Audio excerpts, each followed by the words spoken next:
Здравствуйте, мои любимые рукодельницы. У меня новая работа. Прикупила картину чисто из-за рамки, из-за каркаса. Она дешевая, 320 рублей всего на распродаже. Это где все дешево, все вещи. Но это все арголит. Багет, конечно, очень дорого. Размер ее 55 на 55. И мы с вами будем делать текстильную пиццу арт-полотно. В своей работе я буду использовать обрезки. Кое-что я еще и нарезала. Вот такие образцы ткани. И буду использовать флизелин. Флизелин тоже вот такие остатки. Они на большую вещь не годятся, но мне самое оно. Я беру ткань ситец. Он легкий. Я всегда использовала нетканое полотно, оно больше жестче. И чтобы она у меня не была жесткая, чтобы я могла без труда натянуть, поэтому она у меня будет тоненькая. Расположила флизелин клеевой стороной кверху. Неважно, что здесь у нас есть пробелы, ничего страшного. И теперь я выкладываю фон на ускоренный, чтобы не занимать ваше время.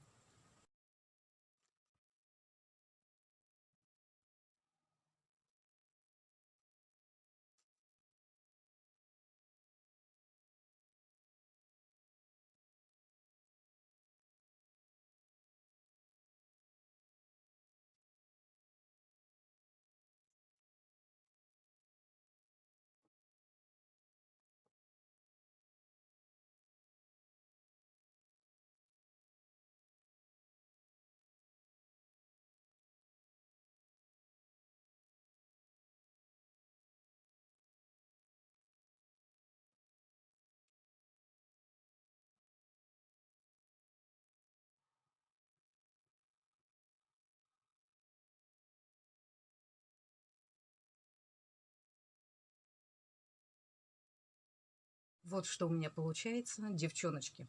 Я думаю, вас немножко заинтриговала. Вы думаете, что же это такое будет? Вы знаете, как говорят, над людьми не смеются. Но сделала я вот такой эскиз. Видите, какая у меня красивая дама. Могу даже увеличить. Посмотрите, какие у них красивые лица. Рисовать я не умею. Мне нужен эскиз. Точнее, выкройка. Выкройка нарядов. Я наряды вырезала. И на ткань я просто их обвожу. Видите, вырезаю.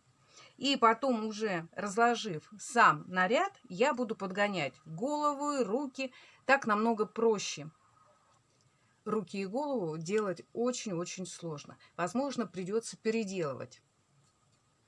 Ну, а когда я сделаю голову, я уже сделаю шляпу, прическу, глазки, ротик. И будут у нас красивые люди. Ну вот, посмотрите, что у меня получилось. Как-то то, но совсем не то. Аляпистость, ну и в то же время какая-то серость. Но некоторые детали будут, конечно, стягаться другим цветом, и я думаю, будет очень все хорошо. Раскидала цветочки, чтобы как-то скрасить ихнюю веселую атмосферу. Добавила арбуз. Сначала хотела сделать красным, вышить зернышки, чтобы было видно, что это настоящий арбуз. Но решила оставить так. И теперь на клей-карандаш я буду приклеивать вот такие маленькие детали, потому что они у нас к флизелину не приклеются, они у нас лежат на ткани, на поверхности. Вот галстучек, все. Но потом ждет меня очень большой труд. Лицо, руки, все это будет вышиваться. Многие спрашивают, как это все делается. Как вы видели, я сделала трафарет и повырезала. Вот, допустим, платье. Да? Отдельно я сделала подъюбник. Решила сделать из этого же цвета. Просто я положила эту вуаль сверху. И видите, совсем другой оттенок. Корзинка, будет она стягаться, она не будет такая блеклая. Опять же, вот эта девушка в платье. Юбка отдельно, сверху накладывается вверх. Руки подставляются отдельно, вырезала и голову, вот и волосы. Почему у мужчинок белые волосы? Раньше были парики, кудрявые парики. И вот такие чулки белые, ботинки. Ну, попыталась все это воплотить в жизнь. Размер я делала по рамке. Почему такую большую, но не в аккурат той картонки? потому что стежка дает большую усадку. И когда я все простегаю, все равно будут равняться края, и она у меня где-то по 2 сантиметра с каждой стороны будет меньше. Я не стала им делать бокалы, фужеры из ткани. Когда будет стежка, я это все вышью. Деревья. Деревья получились какие-то драные, облезлые. Может быть, я сейчас еще найду какую-нибудь ткань другого цвета и еще добавлю листьев, чтобы они были более такие покучней, листва побогаче была, а то они как-то очень совсем драно смотрятся. Когда я все приклею на клей-карандаш, вот эти мелкие детальки, я накрываю фатином или органзой и отутюживаю. Я всегда с паром или беру мокрую ткань. Потом фиксирую булавками и делаю стежку. И еще, почему нежелательно сразу же приклеивать на клей-карандаш? Потому что где-то вы пододвинете, где-то вы передумаете, смените положение, направление. И когда вы сделаете окончательный, устраивающийся вас результат, тогда можно приклеивать. Хотя это выполнение двойной работы. В деревья еще подкидал немножечко листвы. Не все, листья я не фиксировала на клей, и цветы эти не фиксировала. Вот накрыла я фатином, сеткой, органзой, что у вас есть, любая прозрачная ткань. И теперь фиксируем булавками, точнее отпариваем и фиксируем булавками. И делаем стежку. Стежку можно делать в тон, нитку брать, или одним цветом, зигзагом, допустим, обработать края на каких-то больших деталей. Если вы не умеете делать стежку на свободном ходу, можно делать обыкновенной строчкой, меняя нитки, меняя направление.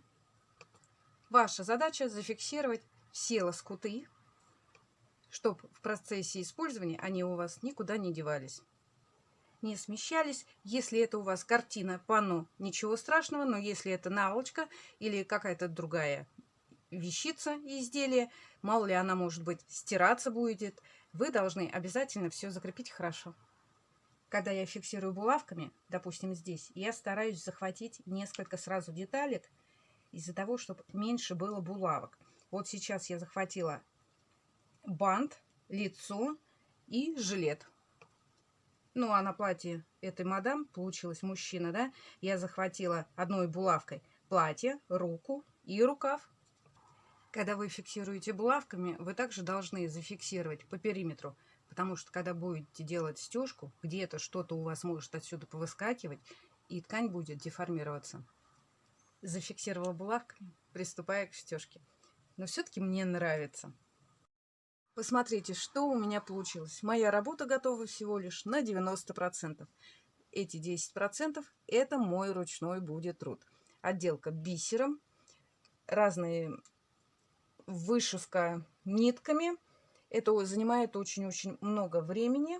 И у меня еще чуть-чуть не доделана машинная стежка. Готовую работу вы сможете увидеть в следующем моем видео. Я с этой картиной в следующем видео времени вашего много не займу. Я просто вам покажу готовый результат. Я вот вам сейчас приблизила, чтобы вы посмотрели на этих людей, какие у них лица. С одной стороны, они даже, можно сказать, страшноватенькие, но с другой стороны, милые. Очень тяжело делать людей.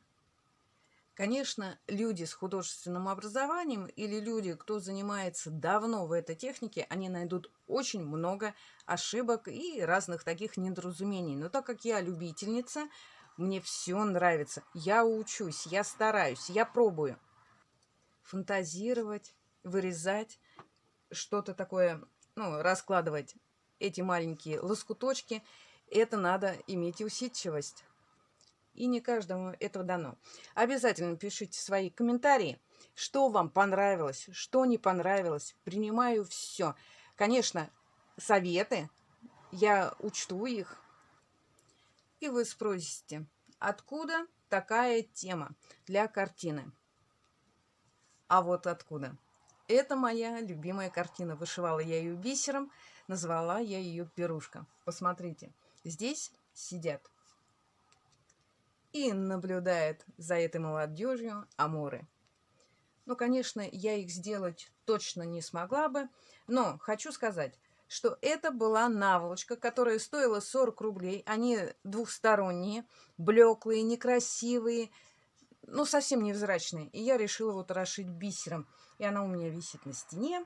И я смотрела на нее, смотрела, думаю, дай-ка я еще такую же сделаю и кому-нибудь подарю. Но в этой вышитой картине бисер некоторые меняет свой цвет. Облака были серебристые, они стали серые. Вот банты, жабо. Они тоже, видите, стали не яркие, красивые, а серые. Ну, не суть. И у меня лежит где-то в долгом ящике, как говорится, вторая наволочка. Я вам покажу, что было, что потом стало и что потом стало. Ну, на этом все. Пишите комментарии, подписывайтесь на мой канал, жмите на колокольчик, присылайте смайлики, оставайтесь со мной. С вами Валентина Никита. Пока-пока.